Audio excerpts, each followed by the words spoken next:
दोस्तों, क्या आपने कभी सोचा है कि गोल्ड इतना महंगा क्यों होता है? आखिर ऐसा क्या खास है इस पीली सी चीज़ में जो हजारों सालों से दुनिया को अपनी तरफ खींच रही है? दुबई में गोल्ड इंडिया से सस्ता क्यों मिलता है? गोल्ड सबसे ज़्यादा किस देश के पास है? क्या सच में समुद्र के अंदर भी सोना मौजूद है?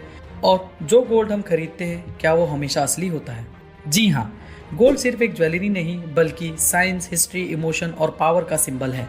आज की वीडियो में हम गोल्ड के बारे में कुछ ऐसे ही फैक्ट्स जानेंगे जो शायद आपने कभी पहले नहीं सुना होगा। तो वीडियो में एंड तक जरूर बने रहना, क्योंकि लास्ट में एक ऐसा फैक्ट आएगा जो आपको सच में सरप्राइज कर देगा। और अगर आपको ऐसे ही इंटरेस्टिंग और पावरफुल वीडियोस पसंद है तो अभी चैनल को सब्सक्राइब करें। चलिए शुरू करते हैं। सबसे पहला सवाल है, गोल्ड इतना महंगा क्यों है? इसका सबसे बड़ा रीजन है रेयर होना। गोल्ड दुनिया में बहुत कम क्वांटिटी में मिलता है। ये लोहा या एल्यूमिनियम की तरह हर जगह अवेलेबल नहीं है। इसे जमीन के बहुत गहरे हिस्से से निकाला जाता है, जिसके लिए हैवी मशीनरी, माइनिंग प्रोसेस और बहुत ज्यादा कॉस्ट लगती है। दूसरा रीजन है, गोल्ड कभी खराब नहीं होता। जी हाँ, ना इसमें जंग लगता है, ना ही ये सड़ता है, ना इसका रंग आसानी से खराब होता है। 1000 साल पुराना गोल्ड भी आज नया लग सकता है। तीसरा रीजन है ट्रस्ट। जब दुनिया में वॉर हो, इकोनॉमिक क्राइसिस हो या मार्केट गिर रहा हो, हर सिचुएशन में लोग गोल्ड खरीदते हैं। यानी जब सब कुछ टूट रहा हो तब भी गोल्ड अपनी वैल्यू बनाए रखता है। इसीलिए आम लोग ही नहीं बल्कि बड़ी बड़ी गवर्नमेंट्स भी गोल्ड रिजर्व रखती है। अब सवाल आता है, दुबई में गोल्ड इंडिया से सस्ता क्यों मिलता है? टैक्स इसका सबसे बड़ा रीजन है।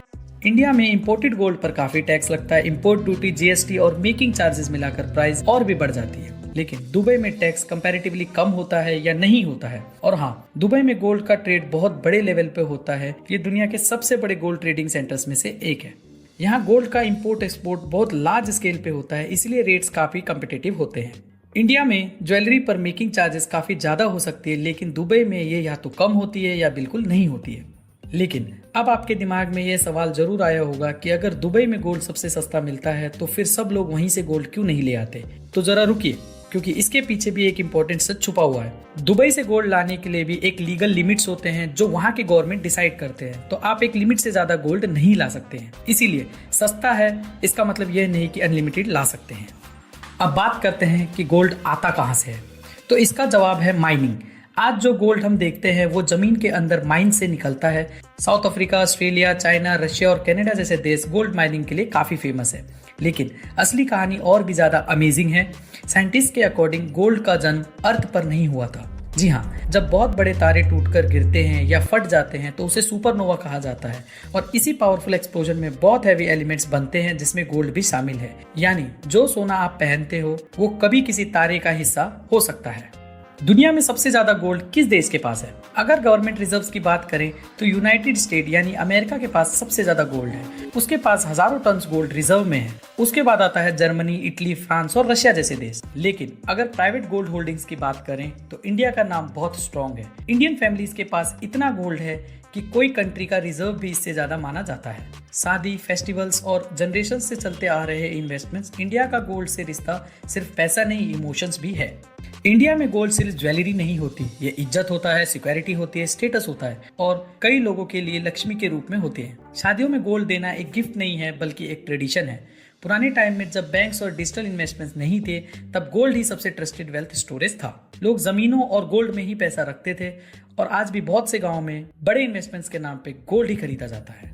अब सबसे बड़ा प्रैक्टिकल सवाल है, जो गोल्ड मार्केट में मिलता है वो असली है या नकली? क्योंकि मार्केट में दोनों टाइप के गोल्ड मिलते हैं, इसलिए गोल्ड खरीदते वक्त हॉलमार्क चेक करके जरूर खरीदना। 22 कैरेट, 24 कैरेट और 18 कैरेट ये प्योरिटी को शो करते हैं। 24 कैरेट सबसे प्योर माना जाता है, लेकिन ज्वेलरी के लिए यूजुअली 22 कैरेट यूज होता है।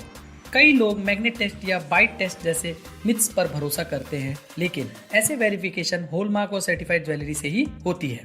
फेक पॉलिश गोल्ड और डुप्लीकेट ज्वेलरी स्कैम मार्केट में कॉमन है, इसलिए सिर्फ चमक देखकर गोल्ड मत खरीदना। अब बात करते हैं कुछ ऐसे फैक्ट्स की जिनको जानकर आपको होश उड़ जाएंगे। आपको शायद नहीं पता कि समुद्र में भी गोल्ड मिलता है। जी हाँ, ओशंस के पानी में भी माइक्रोस्कोपी लेवल पे गोल्ड मौजूद है, लेकिन क्वांटिटी बहुत कम है और इसको निकालने की कॉस्ट बहुत ज्यादा है, इसलिए इसको निकालना प्रॉफिटेबल नहीं माना जाता। आप ये नहीं जानते कि Olympics gold medal pure gold का नहीं होता है, उसमें मोस्टली सिल्वर होता है और ऊपर से उस पर गोल्ड प्लेटिंग होती है। लेकिन जब हम देखते हैं वो पूरा गोल्ड लगता है।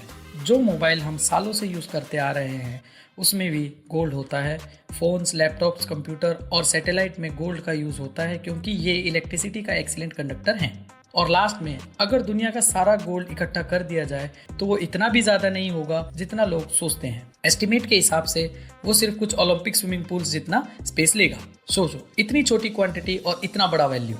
तो अब आप समझ गए होंगे कि गोल्ड सिर्फ एक मेटल नहीं, ये साइंस है, हिस्ट्री है, इमोशन है, इन्वेस्टमेंट है और दुनिया की सबसे पावरफुल एसेट में से एक है। इसलिए गोल्ड का क्रेज कभी खत्म नहीं होता।